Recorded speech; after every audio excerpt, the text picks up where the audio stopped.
Salut à tous, c'est FC Campania, j'espère que vous allez bien. On se retrouve pour une nouvelle vidéo. Je vais parler de Hansi Flick. Comme je vous l'ai dit précédemment dans ma dernière vidéo, j'allais parler d'Hansi Flick durant la trêve internationale. Bon, la trêve internationale est terminée, mais bon, bref, on va quand même faire cette vidéo parce que je pense qu'elle est super importante de parler d'Hansi Flick et de son travail qu'il est en train de nous faire. Je pense que pour beaucoup de supporters barcelonais, il a changé nos vies. Franchement, c'était compliqué ces dernières années. Et là, avec Hansi Flick, on est très heureux. Ça se passe très bien. Le Barça a fait une top saison en grande partie grâce à Hansi Flick. Et du coup, je tenais à en parler dans cette vidéo. Alors, premièrement, Hansi Flick, quand il arrive, on remet un peu dans le contexte. Il arrive après que Xavi s'est fait virer par Laporta parce que Xavi avait dit que les économies du Barça étaient catastrophiques et comme Xavi avait dit la vérité aux médias, ça n'a pas plu à Laporta et juste après Xavi s'est fait virer.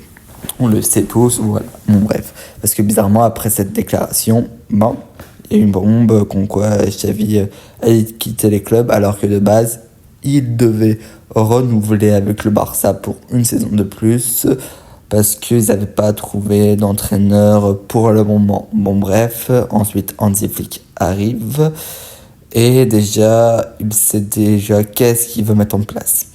Hansi Flick, c'est un coach, il sait déjà, son idée elle est déjà claire, précise. C'est un coach qui va direct de l'avant, il réfléchit pas. Il a 10 coups d'avance. Quand je dis coups d'avance, c'est que il sait déjà comment faire avec les joueurs. C'est ça qui est impressionnant. C'est une de ses grandes qualités, c'est que parmi son effectif, il va réussir à créer quelque chose de bon. On l'avait vu avec le Bayern. Avec l'Allemagne, c'est vrai que c'était un peu plus compliqué, Et là, avec le Barça, il nous prouve que c'est un coach qui sait comment faire jouer son club, son effectif, etc. Bon, bref, on a vu que c'était un entraîneur qui a tout simplement veut marquer plus que l'adversaire et c'est une tactique très forte. Et il n'y a pas que ça. Alors oui, beaucoup critiquaient le fait que le Barça jouait haut, mais quand vous regardez le résultat à la fin, le Barça est premier de Liga, le Barça est en quart de finale de la Ligue des Champions, le Barça est en demi-finale de la Coupe du Roi, le Barça a gagné la Super Coupe d'Espagne, ça veut dire que ils sont bien placés pour essayer de gagner beaucoup de trophées cette saison. Je ne dis pas que le Barça gagnera tous les trophées que j'ai cités. Ils ont déjà gagné la Super Coupe d'Espagne, mais le Barça sont bien partis. Bon, bref. En plus de ça, Hansi Flick a ce fait de attaquer et de mettre un pressing intensif sur les défenses adverses. Et on le remarque bien que ça fonctionne très très bien. Parce qu'il y a plus de 130 buts en Liga, je crois, seulement en Liga. C'est juste énorme. Et il y a le piège de hors-jeu qui fonctionne très très bien.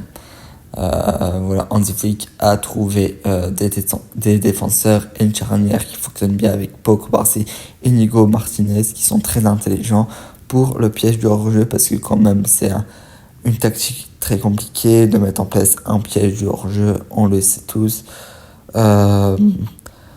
On a vu Kylian Mbappé sur les deux classicos se faire avoir. Alors c'est vrai que le premier classico il n'était pas en forme et le deuxième il montait seulement en puissance.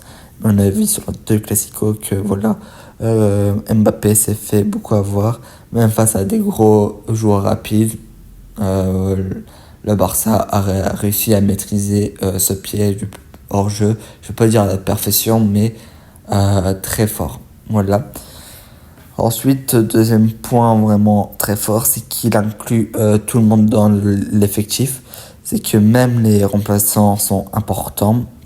On l'a vu récemment avec Ferran Torres et Eric Garcia, par exemple, c'est deux joueurs qui me viennent en tête.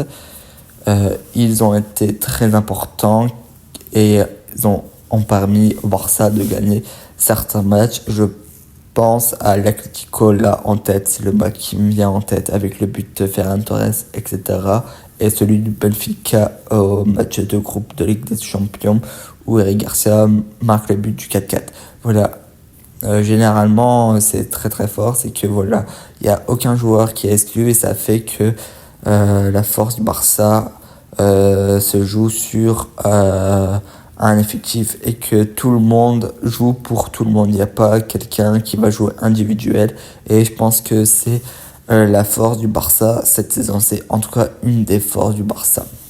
Troisième point important, c'est la mentalité. On voyait ces dernières années le Barça s'écrouler à chaque fois que voilà le Barça avait des matchs à enjeu. Le Barça perdait trop de matchs et voilà, c'est pas pour rien. Si le Barça était en Europa League 2 années de suite, le Barça manquait cruellement de mental, même quand il gagnait 1-0, après ça reculait, etc. Hansi Flick a inculqué la mentalité allemande au FC Barcelone et on voit cruellement la différence face à Benfica, face à l'Atlético, face au Real quand ils étaient à 10 contre 11. Ils ont toujours réussi à montrer présent et ça c'est fort. C'est que maintenant, même si le Barça se retrouve en position de faiblesse, ils arrivent souvent à retourner la situation et à revenir au score ou même gagner.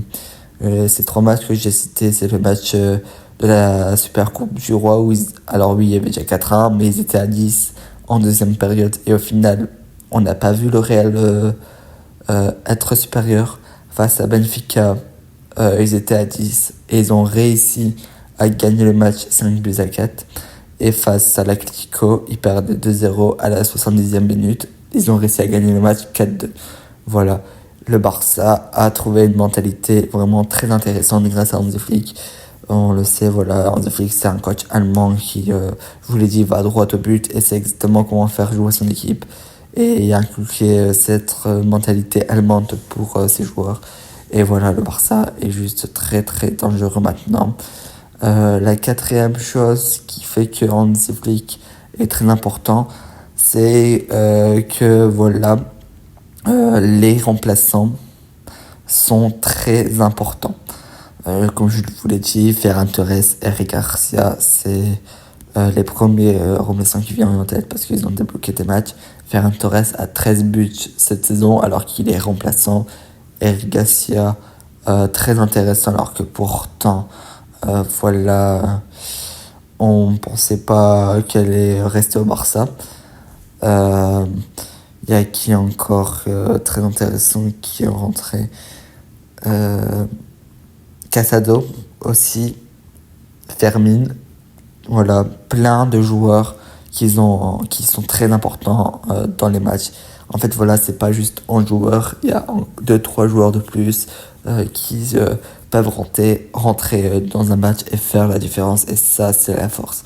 On savait que le Barça avait des qualités de joueurs, que ce soit dans le 11 et sur le banc, mais jamais un coach ces dernières années arrivé à le faire aussi fort avec leurs remplaçants. Et là, Hansi Flick le fait. Les remplaçants sont cliniques, se rentrent en jeu et sont déterminés. Et ça, c'est fort et ça vient du fait que voilà, tout le monde est important dans le Barça d'Hansi Flick et que tout le monde a la mentalité de gagnant. Et ça, c'est très important pour un club d'avoir tout le monde au présent et avoir une mentalité de gagnant, même s'ils savent qu'ils sont remplaçants, parce qu'ils savent qu'ils sont importants. Et ça, c'est une des forces qui fait que le Barça d'Hansi Flick marche à merveille. Le cinquième point que je veux parler, c'est que des joueurs qui étaient considérés comme flop ou alors on voulait vendre sont devenus très très forts. Et le plus beau exemple, c'est Rafinha, où la saison dernière, beaucoup de supporters barcelonais voulaient le vendre. Au final, il fait une saison juste magnifique. 51 de goal assist, il est super fort, il est clutch dans les grands rendez-vous. Il marque souvent, il fait beaucoup de passes décisives. Il a l'âme du Barça, il se donne à fond, etc. On peut parler aussi d'Eric Garcia. Voilà, son passage à Girona a fait du bien. Et là, il est très important en tant que super sub. Ferran Torres aussi. Voilà, très important cette saison. En fait, des joueurs qu'on n'attendait pas et que la plupart voulaient vendre montrent qu'ils sont très importants. Et ça prouve que voilà, Hansi Flick a réussi à débloquer certains joueurs qui étaient, je pense, mentalement en difficulté. Et le dernier point que je veux parler, c'est l'aspect physique. Voilà, les entraînements sont beaucoup plus durs. Alors, il n'y a pas que Hansi Flick, il y a le staff technique, etc., qui aide énormément et relieu tous, par exemple. Mais l'aspect physique est un point qui est très important. Le joueur le plus impressionnant cette saison, c'est Pedri. On le voit physiquement, il est au top de sa forme. Alors que pourtant, avant, il enchaînait blessure sur blessure. C'est vraiment le meilleur exemple que je peux vous donner, c'est Pedri. Pareil pour Gavi, De Jong, etc. Même Inigo Martinez, qui était souvent un joueur blessé. Cette saison, il enchaîne beaucoup de matchs. Il y en a qui ont encore été pas mal blessés. J'ai réfléchi. Baldé, pareil pour Baldé, voilà. Il y a beaucoup de joueurs qui étaient des joueurs à blessure et qu'au final, ils ont réussi à monter en puissance et c'est juste phénoménal. Voilà pour ça. Le physique a fait énormément de bien et c'est tout. Le Barça avec Hansi Flick est très intéressant et je pense que beaucoup de supporters veulent que ça continue le plus longtemps possible. Surtout quand Hansi Flick a fait une déclaration que dès qu'il a fini avec le Barça, il prendrait sa retraite d'entraîneur, il l'aura terminé. Alors on veut que ça dure le plus longtemps possible parce que franchement, on est tellement heureux, on a retrouvé un Barça plaisant et ça faisait tellement longtemps et ça fait du bien en tant que supporter du Barça de voir à quel point le Barça est très intéressant et c'est la première fois où on peut se dire que le Barça peut faire une saison juste magistrale grâce en grande partie à Hansi Flick. Voilà, merci d'avoir suivi cette vidéo. Je voulais parler un peu d'Hansi Flick parce que je trouve que c'est un entraîneur un peu sous-coté. Peu de personnes parlent de lui alors que pratiquement il répond présent. Il est très communicatif, très bon aussi, etc. C'est juste qu'on parle très très peu de lui. On parle beaucoup des Pep Guardiola. Maintenant, il y avait aussi Klopp, Ancelotti, etc., etc. Mais très peu de Hansi Flick, alors que pourtant il a réussi le sextuplé avec le Bayern en 2020, même si c'était sur des trucs voilà, différents. Il a réussi à remettre au niveau le Barça. Et pourtant, je voulais terminer sur ça, c'est que Hansi Flick a un collectif bien plus faible que celui de Xavi, parce que Gundogan est parti, les Félix et Cancelo sont partis, etc. Et pourtant, avec un effectif bien plus faible et en début de saison, il a prouvé qu'il pouvait faire de grandes choses. Et il l'a prouvé en début de saison. Il a battu des records ça faisait longtemps qu'il était impossible de battre, comme le fait d'avoir gagné 7 matchs d'affilée sur les 7 premières journées. Le fait aussi d'avoir gagné des matchs à 10 contre 11, etc., des matchs extérieurs, etc., en Ligue des Champions, en 8e. Hansi Flick a réussi à faire beaucoup de choses. Merci d'avoir suivi cette vidéo. On se retrouvera peut-être dans quelques heures pour l'avant-match de Barça Osasuna. Au revoir.